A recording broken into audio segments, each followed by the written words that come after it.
आज के शो में। हवाओं का रुख तब्दील, कराची, पेशावर और हेडक्वार्टर्स के डीजी नैब तब्दील। नजफ कुली मिर्जा की बतौर डीजी नैब कराची तैनाती किस किस के लिए खतरे की घंटी।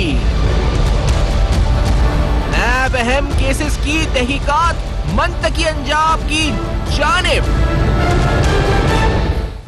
अस्सलाम वालेकुम। बस पर्दा हक़ाइक़ सनसनीखेज़ इंकिशाफ़ात प्रोग्राम बेनकाब में हूँ आपके साथ सैफान खान। नैब में कुछ चेंजेस हुई, कुछ तैनातियाँ हुई हैं, कुछ डेवलपमेंट्स हुई हैं। नैब की पोस्टिंग्स के हवाले से जो ट्रांसफर पोस्टिंग्स जो इस वक्त ट्रांसफर्स हुए हैं, जो पोस्टिंग्स हुई हैं, कुछ तफसीलात आपके सामने रखते हैं। फिर ये क्यों हुई हैं, क्या इसका मकसद है, क्या इसका इम्पैक्ट होगा, उसकी तफसीलात में आएंगे। सबसे पहले तो जो बड़े पैमाने पर तकर्रुर और तबादले हुए नैब में, उनकी कुछ तफसीलात आपके सामने स्लाइड से सूरत में रखते हैं। कराची में तैनात ब्रिगेडियर रिटायर्ड फारूक अवान को तब्दील करके उनकी जगह नजफ कुली मिर्जा साहब को डीजी नैब कराची मुकर्रर कर दिया गया है। तो नैब में बड़े पैमाने पर तब्दीलियां, तबादले हुए हैं। नजफ कुली मिर्जा इससे कबल नैब हेडक्वार्टर इस्लामाबाद में तैनात थे। डायरेक्टर जनरल नैब कराची ब्रिगेडियर रिटायर्ड फारूक अवान को नैब पेशावर उनका तबादला कर दिया गया है। डीजी नैब पेशावर फयाज अहमद कुरैशी का तबादला इस्लामाबाद कर दिया गया है। ये कुछ अहम डेवलपमेंट्स हैं जो नैब में चेंजेस हुई हैं। इसकी डिटेल में जाएंगे कि नजफ कुली मिर्जा साहब जो नैब कराची के डीजी तैनात हुए हैं क्या हैं और क्या इनका बैकग्राउंड है, कितना एक कॉम्पिटेंट और ऑनेस्ट ऑफिसर के तौर पर मशहूर है। लेकिन उससे पहले आपको सुनवाएं, क्योंकि नैब की कारकर्दगी पे बड़े सवालात उठते हैं कि नैब क्या कर रहा है, नैब क्यों कर रहा है, नैब की परफॉर्मेंस पे सवाल उठते हैं। नैब की परफॉर्मेंस बज़बानी चेयरमैन नैब खुद क्या कह रहे हैं, उनका जो लेटेस्ट बयान आया नैब की परफॉर्मेंस के हवाले से आपके सामने रखते हैं। और नैब की परफॉर्मेंस से प्रोग्राम को स्टार्ट करते हुए फिर इन तैनातियों के ऊपर जो आपको बताइए कुछ डिटेल्स शेयर करेंगे। लेट्स हियर दिस फर्स्ट कि नैब की परफॉर्मेंस पे चेयरमैन नैब क्या कहते हैं। नैब जब से वजूद में आया है इस वक्त तक, ये जरा फिगर्स को गौर से सुने, 382 बिलियन की टोटल रिकवरी हुई है। 2017 से अब तक 153 बिलियन की रिकवरी हुई है, 153 बिलियन की रिकवरी। और ये रिकवरी भी गवर्नमेंट के खजाने में, इसमें इनडायरेक्ट रिकवरी भी शामिल है और डायरेक्ट रिकवरी भी शामिल है। चंद दिन पहले जो खुशखबरी सुनाई जा रही थी कि जी वो 39 अरब जो है रुपए पाकिस्तान में आए हैं, वो रुपए पाकिस्तान में आए हैं। लेकिन अगर पर्दे के पीछे या बिहाइंड द कर्टन किसी ने मेहनत की है तो सबसे ज़्यादा उसका क्रेडिट जावेद इकबाल को नहीं, नैब और सिर्फ नैब को जाता है। इसी तरह से चेयरमैन नैब की तरफ से एक बार फिर इशारा दिया गया, सूबा सिंध में वैक्सीन, बच्चों की हलाकतें, हम सब जानते हैं कि एक बच्चा जिसको कुत्तों ने काटा था, 6 साल का बच्चा, वो भी जहां भाग हो गया और अंधोनाक इस वक्त एक वाकया है। और इस तरह के और कई बहुत से वाकयात हो रहे हैं। वैक्सीन अवेलेबल नहीं है, सिंध में गवर्नेंस का फुकदान है। चेयरमैन नैब ने एक बार फिर इशारा दिया इस तरफ, जो गवर्नेंस है, जो लूप होल्स हैं, जो लैक ऑफ गवर्नेंस हमें नजर आती है सूबा सिंध में, स्पेसिफिकली फंड्स होते हुए खर्च नहीं हो रहे। क्या कहा चेयरमैन नैब ने, लेट्स हियर दिस। अभी ऐसी भी हमारी हुकूमतें हैं जिनको करोड़ों रुपए के फंड दिए गए हैं, लेकिन माँ की गोद में बच्चों ने इसलिए तड़प तड़प के जान दे दी कि जी वो वैक्सीन अवेलेबल नहीं है जो कुत्तों के काटने से लगाई जाती है, जिससे उनका इलाज होता है। तो अगर वो करोड़ों रुपए का हिसाब नैब मांगे तो क्या इसमें ये कहा जा सकता है कि जी नैब तो एक सूबे की तरफ ज्यादा माइल है, दूसरे सूबे की तरफ माइल नहीं है। नैब सारे पाकिस्तान को यकसा आंख से देख रही है और सारे पाकिस्तान में मुकम्मल एक्शन लिया जा रहा है और लिया जाएगा और इससे कोई शख्स बालातर नहीं है। अब आपको दिखाते हैं कि कौन से अहम केसेस या कौन सी अहम शख्सियात हैं सूबा सिंध में जिन पर नैब इस वक्त, जिनके खिलाफ नैब की या तो इंक्वायरीज हैं या रेफरेंस है या इस वक्त इन्वेस्टिगेशन चल रही है। वो कौन सी सियासी शख्सियात हैं? ये तमाम जो रूलिंग पार्टी है उसकी कुछ शख्सियात जिनका आपके सामने अहवाल रखते हैं। जाम खान शोरो साहब पर केस है, केडीए की अराजी की गैर कानूनी अलॉटमेंट की तहकीकात जाम खान शोरो जो कि साबिक वजीर बल्दियात हैं उन पर जारी है। अब्दुर्रऊफ खोसो पर एक केस है गैर कानूनी जायदादें बनाने का। ये इस पर जाम खान शोरो के बाद मुकेश कुमार चावला साहब पर आते हैं। मुकेश कुमार चावला साहब पर जाली अकाउंट्स केस जेर तफ्तीश है, उनका नाम ECL में शामिल है। नवाब तैमूर तालपुर पर केस है, इन पर नैब जो है वो गिरफ्तारी से बचने के लिए अबूरी जमानत इन्होंने नैब से ले रखी है। जो ट्रांसपोर्ट के वजीर हैं ओवैस कादिर शाह, वजीर ट्रांसपोर्ट, इन पर नैब का एक केस है। गिरफ्तारी से बचने के लिए इन्होंने भी जमानत गिरफ्तारी ली हुई है। निसार खोड़ो साहब पर केस है। महकमा खुराक में बारदाने की खरीदारी में खुर्द-बुर्द की तफ्तीश जो है वो इनके खिलाफ जारी है। रफीक जमाली एक और पीपल्स पार्टी की शख्सियत हैं। गोरख हिल डेवलपमेंट अथॉरिटी के तरक्याती फंड्स में मुबैना खुर्द-बुर्द की तहकीकात इनके खिलाफ जारी है। साजिद झोकियो एमपीए पीपल्स पार्टी मुबैना किकबैक, करप्शन, इख्तियारात से तजावुज से मुतालिक तहकीकात इनके खिलाफ जारी है। शर्जील इनाम मेमन मारूफ शख्सियत हैं। एक तो सरकारी इश्तिहारात की मद में 5 अरब 74 करोड़ की बेज़ाब्तगी का रेफरेंस इन एक ज़ेरे समात है और इसके अलावा गुज़श्ता दिनों शर्जील मेमन और उनकी अहलिया पर आमदनी से जायद असासों का रेफरेंस भी दायर हो चुका है। इसी तरह सुहेल अनवर सयाल साहब पर लाड़काना के तरक्याती मंसूबों में करप्शन की तहकीकात की तफ्तीश जारी है। ज़ियाउल हसन लंजाज साहब के ऊपर और नवाब वसान के ऊपर केसेस हैं। आमदन से जायद असासों एसेट बियॉन्ड मींस की इंक्वायरी इनके खिलाफ जारी है। अब्दुर्रऊफ खोसो जो हमने शुरू में भी दिखाया था, अब्दुर्रऊफ खोसो, इनके खिलाफ गैर कानूनी जायदादें, आमदन से जायद असासों से मुतालिक तफ्तीश जारी है। अली हसन जरदारी पर महकमा आबपाशी में अरबों रुपए की ठेकों की मुबैना करप्शन की तफ्तीश जारी है। मंजूर वसान, एजाज जाकरानी, डॉक्टर डिंशा, बड़ी अहम शख्सियात तीनों, ये भी रूलिंग पार्टी से ताल्लुक, आमदन से जायद असासों की इंक्वायरी जारी है। अली नवाज महर के खिलाफ महकमा ज़राअत में काश्तकारों की सब्सिडी में मुबैना खुर्द-बुर्द की तहकीकात जारी है। फरियाल तालपुर साहिबा के ऊपर हमने देखा है कि एक तो जाली बैंक अकाउंट्स और महंगा मनी लॉन्ड्रिंग केस में रेफरेंस दायर है और रिमांड पर उस वक्त नैब की तहवील में है, इस वक्त कस्टडी में है, बल्कि अब तो जेल में है। फरियाल तालपुर साहिबा के ऊपर भी केसेस हैं। तो ये अहम इंपॉर्टेंट जो केसेस हैं सूबा सिंध में जो जारी हैं। आपको ये बताते हैं कि नजफ कुली मिर्जा साहब जिनको डीजी नैब कराची तैनात किया गया है, आखिर ये कौन है, इनकी शख्सियत क्या है, इनका बैकग्राउंड क्या है कि as a competent, as an honest officer अपना लोहा मनवाया इन्होंने। इनकी कुछ डिटेल्स आपके सामने हम रखते हैं। नजफ कुली मिर्जा इससे पहले सिंध के एडिशनल डीजी FIA के ओहदे पर भी तैनात रहे हैं।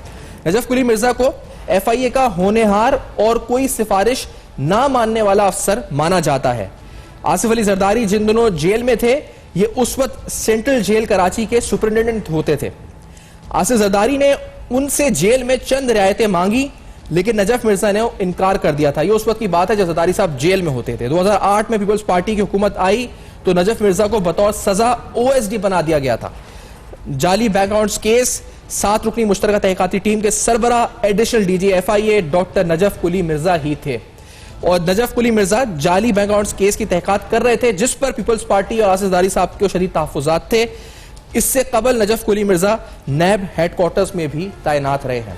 तो नजफ कुली मिर्जा साहब की शख्सियत जो है, इस पर एक ऑनेस्ट, एक कॉम्पिटेंट ऑफिसर के तौर पर जानी मानी है। डीजी नैब ने मनी लॉन्ड्रिंग के बारे में भी कुछ अहम बातें की। उन्होंने बताया कि चेयरमैन नैब ने, जावेद इकबाल साहब ने, कि कितना खरबों रुपए की करप्शन, मनी लॉन्ड्रिंग हो रही है। नैब क्या कर रहा है उस सिलसिले में, उनकी जबानी जानते हैं कि क्या स्टेटमेंट दी गई। Let's hear this.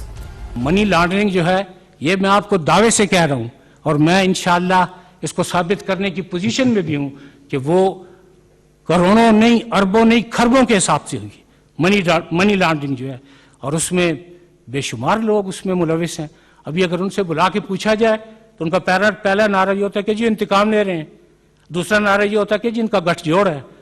मैं तमाम असाब को यकीन दिलाता हूं कि अगर हमारा गठजोड़ है तो सिर्फ और सिर्फ पाकिस्तान के साथ है।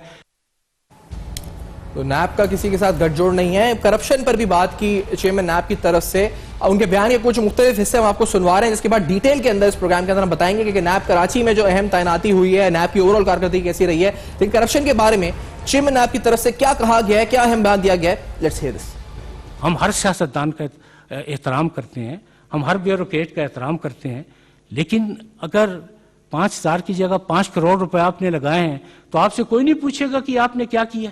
अगर नैब ये बात नहीं पूछता तो इसका मतलब है कि नैब खुद सबसे बड़ा मुजरिम है। और मुझे यकीन है कि इस दौर में इस तरह का कोई जुर्म सरजद नहीं होगा। जिसने हुकूमती पैसा बर्बाद किया है उसने लोगों के मुंह से उनका निवाला छीना है। ये जो आप जहालत देख रहे हैं, तसब देख रहे हैं, बेरोजगारी देख रहे हैं, हॉस्पिटल में एक एक बेड पर 3-3 लोगों को देख रहे हैं, ये उस बदउनवानी का रिजल्ट है कि जो पैसा आप पे खर्च होना चाहिए था, जो मुल्क के अवाम पे खर्च होना चाहिए था, वो आपने दुबई में बड़े बड़े टावर खरीद लिए, आपने बड़े बड़े प्लाजा खरीद लिए। लंदन में जो अंग्रेज नहीं खरीद सकते, पाकिस्तानियों को क्रेडिट जाता है कि उन्होंने उन इलाकों में जायदादें खरीदी। तो ये तो तफसीलात है जो चेयरमैन नैब की तरफ से बताई गई। कुछ केसेस की तफसीलात आपके सामने रखी हैं। नजफ मिर्जा साहब की अपॉइंटमेंट कितनी अहमियत की हामिल है, सुबह सिंध के अहम केसेस पे क्या फर्क पड़ेगा, बिलखुसूस नैब की ओवरऑल कारकर्दगी कैसी रही है, तमाम डिटेल्स आपके सामने एक ब्रेक के बाद बेनकाब होंगी। हमारे साथ रहिएगा।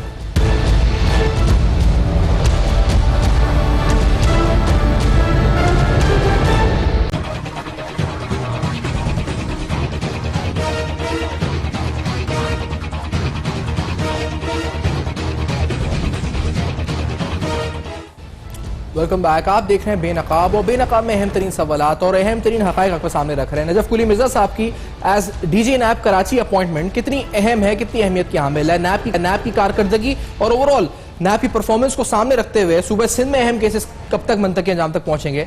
जनरल डॉक्टर अमजद शोएब साहब प्रोग्राम में साथ मौजूद हैं, ब्रिगेडियर डॉक्टर हारिस नवाज साहब हमारे साथ मौजूद होंगे। जनरल अमजद शोएब साहब, आपको खुशामदीद प्रोग्राम में। फरमाए कि ये आप जो पर्सनैलिटी नजफ कुली मिर्जा साहब की आपने देखी है, आपने सुना है, कैसा आपको लगता है, क्या इम्पैक्ट आप समझते हैं ये पड़ेगा, कितनी इंपॉर्टेंट अपॉइंटमेंट है, और इनका बैकग्राउंड देखते हुए आप समझते हैं नैब कराची के केसेस कुछ तेज रफ्तारी से आगे बढ़ेंगे क्या? बिस्मिल्लाहिर्रहमानिर्रहीम। देखिए, जो केसेस पहले भी आप अगर फारूक अवान की परफॉर्मेंस देखें तो वो भी अच्छी थी, और नजफ कुली मिर्जा की रेपुटेशन बहुत अच्छी है जी। उस लिहाज से तो लगता है कि ये मेहनत करेंगे, काम करेंगे, लेकिन केसेस सिर्फ इनकी मेहनत या इनकी कोशिश से नहीं चलते। जो शवाहिद हैं वो सिंध गवर्नमेंट, चूंकि वहां पे इक़्तिदार उन्हीं का है और केसेस भी उन्हीं लोगों के हैं, तो ये बड़ा मुश्किल है कि आपको शवाहिद तक पहुंचने दिया जाए, या जो भी गवाहान होंगे वो आके गवाही दे देंगे। ये एक नेक्सस है वहां पे जी। और तभी आपने देखा कि जो शराब की बोतल है वो शहद की बोतल में तब्दील हो जाती है, और अगर आप वहां पे उनकी लेबोरेटरी रिपोर्ट्स वगैरह देखें तो वो मर्जी की बन जाती हैं। सिंध में ये बहुत बड़ा मसला है कि वहां पे केसेस जो है वो अच्छी तरह फेयर तरीके से चलाए नहीं जा सकते। मुझे याद है कि डॉक्टर आसिम के ऊपर दहशतगर्दों को पनाह देने का मुकदमा था, लेकिन सिंध की पुलिस ने रात में ही उनके गवाहों के बयानात वहां से गायब करके वो गवाही उनके बदल दिए, और जब केस चला तो जनाब गवाह वो निकल रहे थे जो 10 साल पहले कोई फौत हो चुका हो। रेंजर्स के पास असल इंक्वायरी पड़ी हुई थी। सही। लेकिन ये चीज जो है ये इतनी जड़ पकड़ चुकी है कि इसका मुकाबला करना मुश्किल है। नैब बेबस, आप शर्जील मेमन का केस देख लें, डॉक्टर आसिम का देख लें, और भी जो चल रहे वहां पे, ये इनका आज जमानत हो गई, सराज आगा सराज की भी। तो ये जो किस्सा है वहां पे ये कुछ मुख्तलिफ अंदाज से चलता है, जहां आप अदालत तक पहुंच तो जाते हैं लेकिन रेफरेंसेस जो आपके वो कमजोर होते हैं, उनको सपोर्टिंग एविडेंस जो है वो कमजोर होता है, लिहाजा अदालतें मजबूर होती हैं लोगों को छोड़ने में। तो मेरा नहीं ख्याल कि यहाँ पे जो केसेस चलेंगे नजफ कुली मिर्जा साहब के आने के बाद मंतकी अंजाम पे पहुंच जाएंगे, वो मुश्किल लगता है। नहीं तो उसकी वजह अपनी जगह पे, उसकी वजह समझते हैं कि नैब ही केस मजबूत नहीं बना था, आप ये कह रहे हैं? नैब का भी है, और उससे बढ़ के जो है वो एविडेंस नहीं जब तक आपको मिलता, नैब की रसाई एविडेंस तक नहीं होने दी जाती, या उसको वहां से कुक्ड अप चीजें मिलती हैं, तो नैब क्या करेगी? सही। सिंध में एक नेक्सस है बहुत बड़ा। आप देख लीजिए, मैंने जैसे पहले कहा कि मेडिकल रिपोर्ट्स जो है वो अपनी मर्जी की बनवा लेते हैं। आपने शर्जील मेमन का किस्सा देखा कि शहद की बोतलें बन गई, वो जो शराब की बोतलें थी वो शहद की बन गई, और जैसा चाहे वो वहां पे कर सकते हैं, तो उनके लिए इतना मुश्किल नहीं है। लिहाजा ये जो एहतसाब का अमल है वो वहां पे चलाना इंतहाई मुश्किल है, खास तौर पे कि जिनके ऊपर इल्जाम है वो खुद ही इक़्तिदार में भी बैठे हों, फिर तो सिंध में बिल्कुल ये नामुमकिन सी बात है कि आप वहां पे केसेस को किसी मंतकी अंजाम तक पहुंचा सकें। सही। हारिस नवाज साहब, आपसे पूछेंगे क्योंकि नजफ कुली मिर्जा साहब को एज डीजी नैब कराची, आप खुद भी नैब कराची में अपॉइंटेड रहे, और इससे पहले फारूक अवान साहब, ट्रिमेंडस परफॉर्मेंस उनकी भी रही, अब पेशावर चले गए। आपने कैसे देखा है इन मूवमेंट्स को, और ये क्यों होती हैं ट्रांसफर्स वगैरह? परफॉर्मेंस बेहतर करने के लिए कोई रुखों में तब्दीली, हवा के रुख में तब्दीली क्या है आपकी नजर में, आप कैसे इंटरप्रेट करते हैं सर? देखें, बेसिकली सफान बात यह है कि brigadier Farooq was doing a good job जी, because he was an old NAB officer, then he served for about 12 years in NAB and he understand all the intricacies जो NAB की होती हैं, एविडेंस कैसे लेनी है, प्रोसिक्यूशन कैसे करनी है, उसके बाद केस फाइल कैसे करना है, एंड देन देयर वाज मेरे ख्याल में 1-1.5 साल में 5 अरब रुपए की रिकवरी थी, जो कि पूरे सिंध NAB की पिछले 20-25 साल में 7 अरब रुपए की थी। एक तो ये सेकेंड, कि Najaf Mirza definitely he is a good officer, he is a very honest officer. The problem is he doesn't know ABC of NAB. अच्छा। उनको नेशनल अकाउंटेबिलिटी ऑर्डिनेंस का नहीं पता। He will be totally dependent on his directors and investigation officer and case officer. In that contest I feel कि may B के यहाँ पर थोड़ा स्लो अमल चलेगा। मकसद जो भी होगा उनको लाने का, that's a different story, but the point is के यहाँ पर पुराना एक्सपर्ट ऑफिसर आना चाहिए था जो नैब ऑर्डिनेंस को समझता है। He understands the power of regional DG and then how best he can exploit under prevailing environments. इस लिहाज से देख रहे हैं, it's not FIA, he is a police officer. Inquiries उनको आती होंगी लेकिन नैब का सिस्टम वर्किंग डेफिनेटली डिफरेंट। तो ये नजफ मिर्जा को थोड़ी सी प्रॉब्लम्स होंगी। Otherwise of course our wishes are best for Najaf Mirza, he is a good officer and I know him also personally.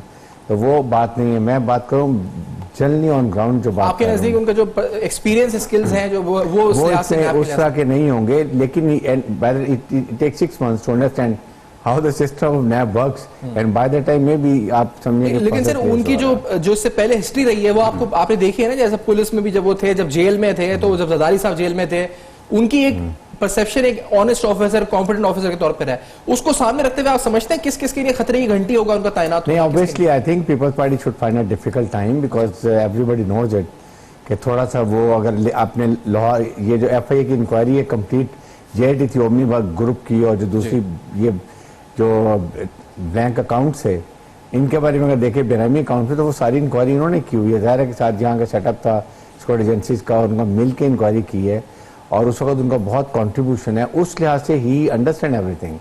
तो but I think by the time he come we take some time और understand करते हैं तो things start moving, but definitely very honest, straight forward and he can deliver अगर पूरी तरह से वो नैब के सिस्टम को समझ जाते हैं। सही। अच्छा, एक बात जो जनरल एमलेश्वर साहब कह रहे हैं कि कोर्ट केसेस के हवाले से कि आप कुछ इस पे, क्योंकि ये कह रहे हैं जी कि आगे बढ़ेंगे ही नहीं मामला, मंतकी अंजाम तक नहीं पहुंचेंगे, कोई भी अपॉइंट हो जाए वो मंतक, क्योंकि केस कमजोर होता है, आगे नहीं आगे बढ़ पाता वो केस, ना प्लीट सही होता है ना एविडेंसेस होते हैं।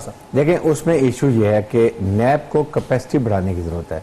नैब की प्रोसिक्यूशन बहुत जो टीम है बहुत वीक है, इसलिए कि देखें डिफेंस के लॉयर जो होते हैं they are very well trained and they are reputed, और उनके साथ अपने रिसर्च ऑफिसर भी होते हैं 8-8, 10 की टीम। ख्वाजा हारिस की एग्जाम्पल ले लें, और जब डिफरेंट जो डिफेंस लॉयर्स होते हैं वर्सेस नैब का जो रीजन में होता है वो एक 80 से 1 लाख रुपए सैलरी ले रहा होता है, यंग लॉयर होता है, नॉट वेरी वो थॉरो जो होता है, ही अंडरस्टैंड द लॉ इंट्रिकेसीज को वो हैं। अब वो जाके वो आपका लीगल एडवाइजर है, वो केस ऑफिसर को गाइड करता है कि आपने प्रोसिक्यूशन कैसे करनी है, एविडेंस कैसे लेके आनी है, और उसके बाद बनाने के बाद then he has to pursue in the accountability court.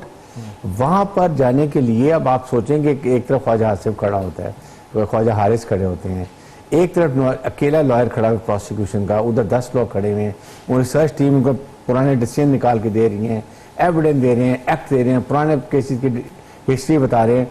तो ये डिफिकल्टी है। आई थिंक यहाँ पर चेयरमैन नैब को ये चाहिए कि ही शुड अंडरस्टैंड कि अगर मिसाल के तौर पर एक बहुत बड़ा केस है, जैसे नवाज शरीफ का केस है, शहबाज शरीफ का केस है, फवाद ज़रमाई बिलियन ऑफ रुपीस का केस है, then higher a strong.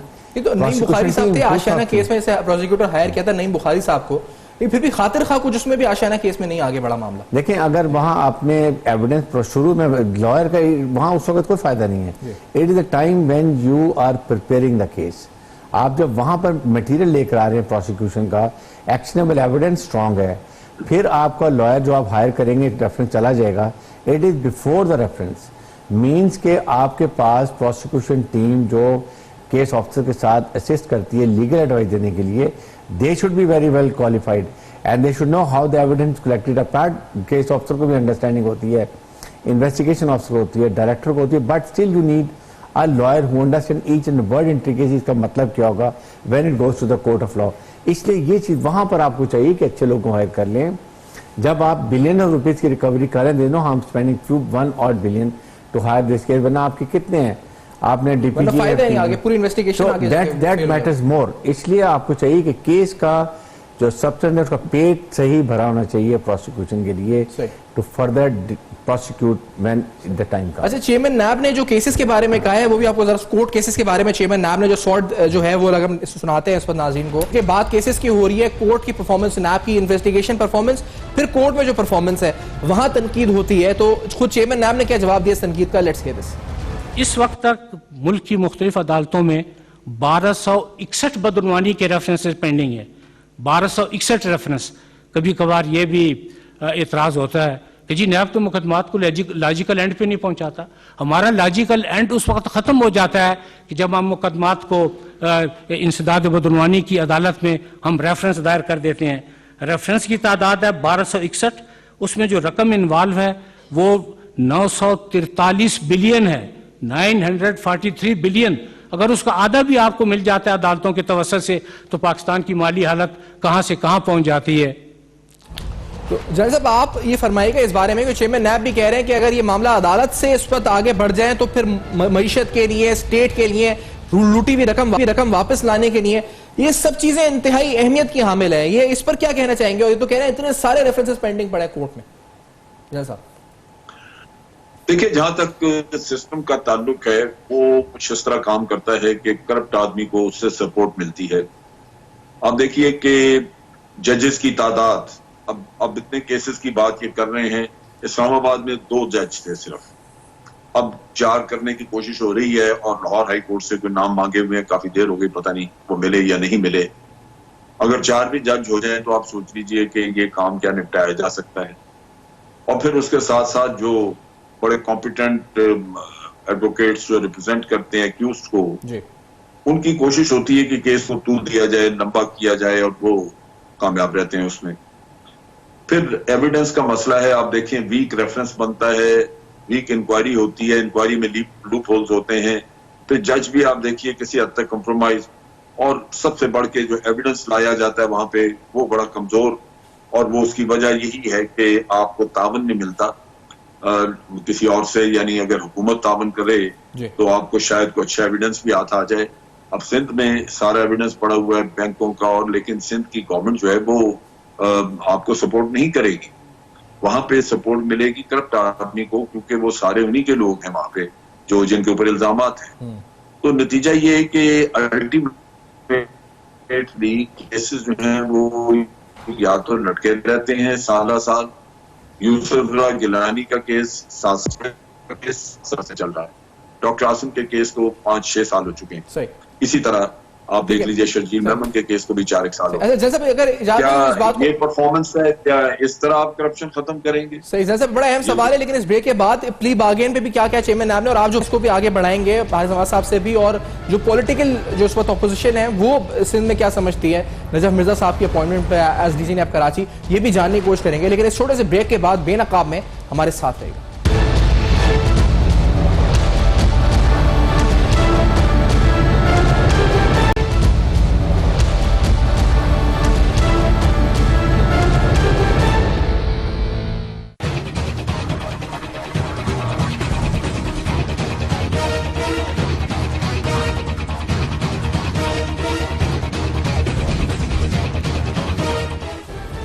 Welcome back. आप देख रहे हैं बेनकाब, और बेनकाब में अहम तरीन हकाइक आपके सामने रख रहे हैं। कुछ फैक्ट्स एंड फिगर्स नैब कराची की कारकर्दगी पे आपके सामने रखते हैं। नैब कराची वहीं जहां पे नजफ कुली मिर्जा साहब को recently DG NAB Karachi appoint किया गया है। नैब कराची की कारकर्दगी अक्टूबर 2018 से दिसंबर 2019 के दरमियान एक्स्ट्रा ऑर्डिनरी रही। अगर पिछले 18 साल की कारकर्दगी देखें और नैब की इस 1 साल की कारकर्दगी देखें तो इसमें एक बहुत वाज़ेह और बड़ा मास डिफरेंस आपको नजर आएगा। पिछले 18 साल में जहां नैब कराची ने 7 अरब रुपए की रिकवरी की थी, अक्टूबर 18 से दिसंबर 2019 तक नैब कराची ने 5 अरब रुपए की रिकवरी करी। जहां 18 सालों में 7 अरब की रिकवरी, वहां 1 साल में 5 अरब रुपए की रिकवरी हुई। अगर नैब के केसेस की बात करें तो तकरीबन 11,000 कंप्लेंट्स नैब कराची को इस 1 साल के अरसे के दौरान मौसूल हुई। इन 11,000 कंप्लेंट में से तकरीबन 198 कंप्लेंट्स जो हैं वो इंक्वायरीज, तकरीबन 77 जो है इन्वेस्टिगेशन, 77 के करीब 77 इन्वेस्टिगेशंस, 180 के करीब लोग गिरफ्तार किए नैब कराची ने, और 50 के करीब रेफरेंसेस फाइल हुए। यानी 11,000 कंप्लेंट्स जो थी वो इस तरह से आगे बढ़ी, और ये 1 साल के अरसे के दौरान नैब कराची की कारकर्दगी रही। 5 billion is a huge amount. और जलाल जोशी साहब आप फरमा रहे थे गुफ्तगू, तो सर ये कारकर्दगी के लिहाज से देखा जाए, कहते हैं प्ली बार्गेन 5 अरब की हुई या 326 अरब या जितने भी बताते हैं 22 माह के अंदर जो रिकवरीज हुई है नैब की, तो ये तो बड़ी सब्सटेंशियल अमाउंट है ओवरऑल जो अब तक बनी है नैब जब से 300 अरब की। तो इस पर तो बड़ा अच्छी कारकर्दगी, ये तो एक बड़ा अच्छा रिजल्ट है, इस पर तो तारीफ होनी चाहिए। जोशी साहब ठीक है, आप उस हद तक तारीख की बात कर रहे हैं बिल्कुल, लेकिन एक चीज ये भी है कि अगर मेगा केसेस जो हैं वो किसी मंतकी अंजाम तक पहुंचते तो हो सकता है रिकवरी इससे कई गुना ज्यादा होती। मेगा केसेस जिनके इन्फ्लुएंस है वो तो वहीं के वहीं लटके हुए केसेस, वो तो चल ही नहीं रहे। जो केसेस चले हैं जिनसे रिकवरी हुई है ये लो लेवल के केसेस, लोग वो हैं जो कि मेगा करप्शन में इन्वॉल्व नहीं थे और आपने पैसा रिकवर किया, वो प्ली बार्गेन करते हैं। प्ली बार्गेन वाले भी केस में आप देख लें कि सारी अमाउंट एक ही दफा इकट्ठे इंडिविजुअल नहीं देता, वो हारिस बेहतर जानते हैं, मेरा ख्याल पोस्टेड चेक्स वगैरह पकड़ा देते हैं वो। और बाज लोगों का मुझे पता है कि वो यहाँ से निकल के जान छुड़ा के तो जा चुके हैं और बाद में उन्होंने पेमेंट्स नहीं की। ये अलमिया है यहाँ का, लेकिन बहरहाल चले वो केस सेटल हो गया। ये जो बड़े बड़े केसेस हैं इनका सेटल होना बड़ा जरूरी है, क्योंकि इसमें जैसे अभी ये फेक अकाउंट्स वाला केस है, ये अभी आप देखिए जरदारी साहब भी कराची पहुंच गए तो आप देखेंगे ये कैसे इवेपोरेट होता है केस। ये फेक अकाउंट्स के केस में तो बिलियंस ऑफ बिलियंस की मनी लॉन्ड्रिंग हुई। तो इस तरह का मसला है कि जहां इन्फ्लुएंस है, जहां हुकूमत के अपने लोग इन्वॉल्व हैं, वहां या पीपल्स पार्टी के लोग इन्वॉल्व हैं, वहां वो चीज आगे चलती नजर नहीं आएगी आपको। और नतीजा ये कि ये आपको अदालत से छूट के जब जाएंगे लोग तो आपको कहेंगे कि जनाब ये सारी हमारे साथ एक पॉलिटिकल विक्टिमाइजेशन थी, वरना आप देखिए कि हम अदालतों से छूट के आए हैं। और ये हुआ है जी। जरदारी साहब के जो पिछले 2 केसेस थे उसमें ओरिजिनल डॉक्यूमेंट्स तो वाजिद शमसुल हसन चोरी करके ले गए थे वहां से, स्विट्जरलैंड से, तो यहाँ पे एक फोटोकॉपी लगा के रेफरेंस पेश किया गया तो अदालत ने अगले दिन ही वो खत्म कर दिया रेफरेंस और फारिग हो गया जरदारी साहब। महीने बाद दूसरा रेफरेंस नैब ने दायर किया, उसमें भी फोटोकॉपी, वो भी 2 दिन के अंदर अंदर फारिग हो गया। अब क्या ये कोई कह सकता है कि $60 मिलियन वहां पे नहीं थे स्विट्जरलैंड? वो तो थे, लेकिन अगर सजा नहीं हो सकी तो ये तो अलमिया हमारा है ना कि हम कर नहीं सके, हमें शवाहिद पैदा करने में दिक्कत हुई, हमें मिले ही नहीं या हम जानबूझ के साथ शामिल हो गए। अल्टीमेटली नतीजा ये हुआ कि जरदारी साहब बरी हो गए और उन्होंने कहना शुरू किया कि देखिए जनाब हमें तो अदालतों ने छोड़ा है, सही हमने क्या किया था, हमें तो बिल्कुल बिलावजह की दुश्मनी और बिलावजह का हमें निशाना बनाया हुआ था, 11 साल भी बिलावजह जेल में रखा। ये कोई नहीं पूछता उनसे कि जनाब वो $60 मिलियन और वो सारे पहले थे वो कहाँ गए। एग्जैक्टली सवाल है, यही कुछ होगा।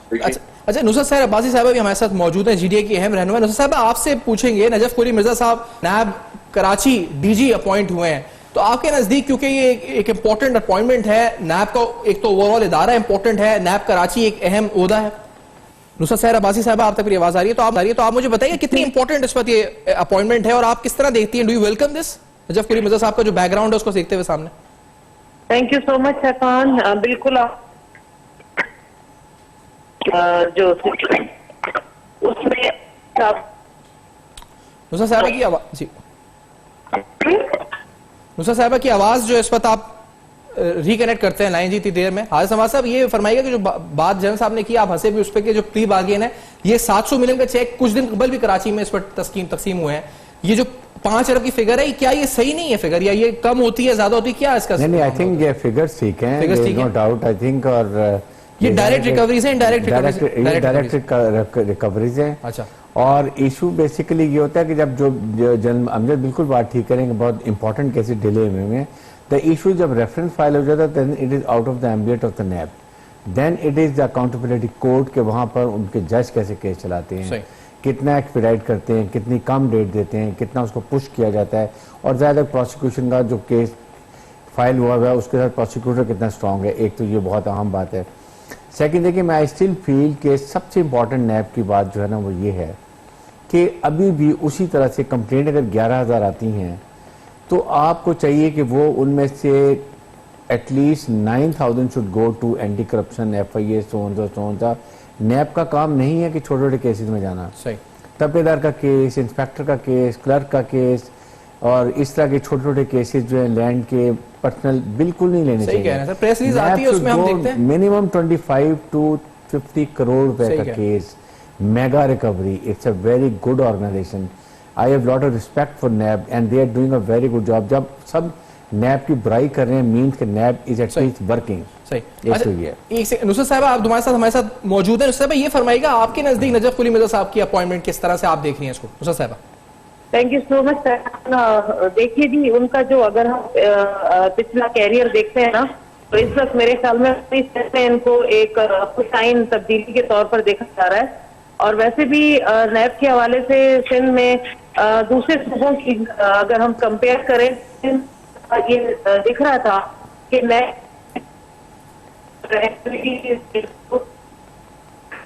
एक्सपेक्टेशन ज्यादा रहे, हम समेत हम सब एक्सपेक्टेशन ज्यादा। एक इदारा है, दूसरा कहते हैं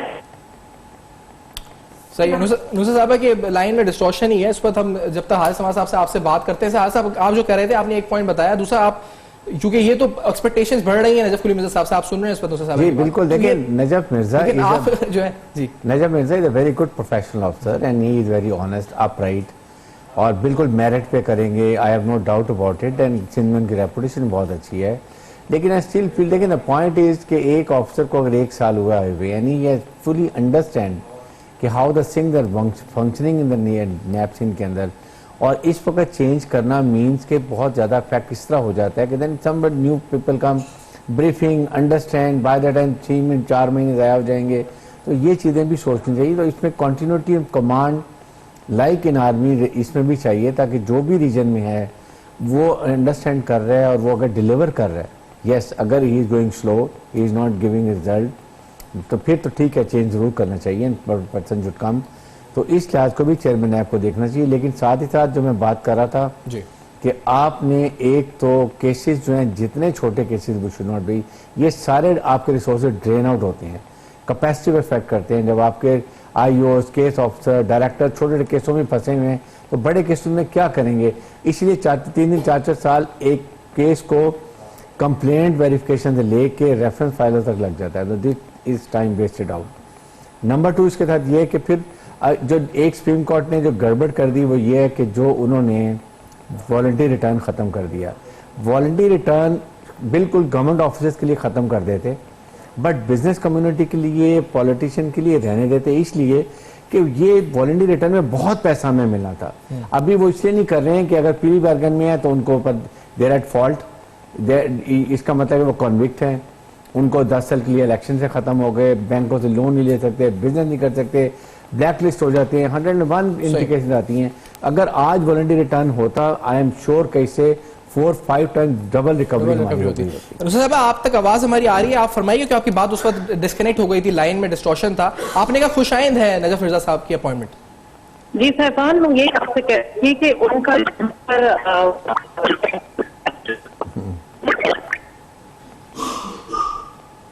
छोड़ दो। नहीं जी, मेरे ख्याल से किसी ऐसी जगह है जहाँ से सिग्नल्स का मसला है, तो अब फायदा नहीं है इस वक्त कि शायद रिकनेक्ट करने का, लाइन में इस वक्त डिस्टॉर्शन है। जनाब जोशी साहब, ये फरमाइए, क्योंकि पेशावर में जो तैनाती डीजी नैब कराची की हुई है वो कितनी अहमियत की हामिल है, और पेशावर में तो केसेस जो तासुर बनता है वो बार बार चेयरमैन नैब क्लैरिफाई भी करते हैं कि जी बीआरटी का केस, मालम जब्बा केस, रेफरेंस तैयार है, आखिरी बार भी उन्होंने कहा था, ये स्टेटमेंट दिया था। तो ये कितनी अहमियत ये है इस वक्त नैब कराची की अपॉइंटमेंट वहां जो हुई है डीजी नैब कराची के पेशावर में, और क्या आपको लगता है पेशावर नैब सही कारकर्दगी कर रहा है, या वाकई में जो लोगों का तासुर है वो सही है इस बारे में? मेरा ख्याल है वहां पे शायद मामला स्लो था। अभी ये बुगड़ी फारूक हैं, बुगड़ी फारूक पहले भी वहां पे रहे हैं, और मेरा ख्याल है कि ये वहां के हालात और कवायद से वाकिफ होंगे। तो उम्मीद तो बहुत है कि प्रोसेस आगे बेहतर तरीके से चल सकेगा। लेकिन दूसरी तरफ ये है कि वहां पे पेशावर हाई कोर्ट के ऑर्डर्स के तहत बीआरटी का तो केस जो है वो चला गया एफआईए के पास। अब एफआईए उसकी तहकीक कर रही है, और मेरे ख्याल उन्होंने पिछले 1-2 दिन से शुरू भी कर दिए तहकीकात, और उसके नतीजे में वो केस बनेगा। वो जो एफआईए तहकीक करेगी, खुदा जाने वो नैब को वापस मिलता है या वो अदालत में डायरेक्ट ले जाएंगे। लेकिन जो दूसरा आप बात कर रहे हैं केसेस की, मालूम जब्बा वगैरह का, वो तो मेरा ख्याल चल निकलेगा। बुगड़ी फारूक कभी जब वहां पे जाएंगे तो मेरा ख्याल उसको परसू करेंगे। ठीक है साहब, लाजमी बात है कि नैब के चेयरमैन ने, ठीक है जनरल साहब की आवाज में रोशन वक्त इख्तिताम पे पहुंचा। जनरल साहब, आपका शुक्रिया अदा करेंगे, आपने प्रोग्राम में पार्टिसिपेट किया, अपना पॉइंट ऑफ व्यू दिया। हारिस अब्बास साहब का बहुत शुक्रिया, आपने ज्वाइन किया। दूसरा सैर अब्बासी साहबा ब्रीफली आई, उनका भी शुक्रिया। फीडबैक आप लिख सकते हैं। आज हमने आपको बताया कि डीजी नैब कराची में जो अपॉइंटमेंट हुई है डीजी नैब कराची के नजफ कुली मिर्जा साहब, क्या उनका बैकग्राउंड है, कॉम्पिटेंट ऑनेस्ट ऑफिसर के तौर पर मशहूर हैं, और क्या डिफरेंस उनके आने से पड़ेगा। For feedback you can write us on our Facebook, email and Twitter आपके सामने फ्लैश कर रहा है। देखते रहेगा, अब तक अपना बहुत ख्याल रखिएगा।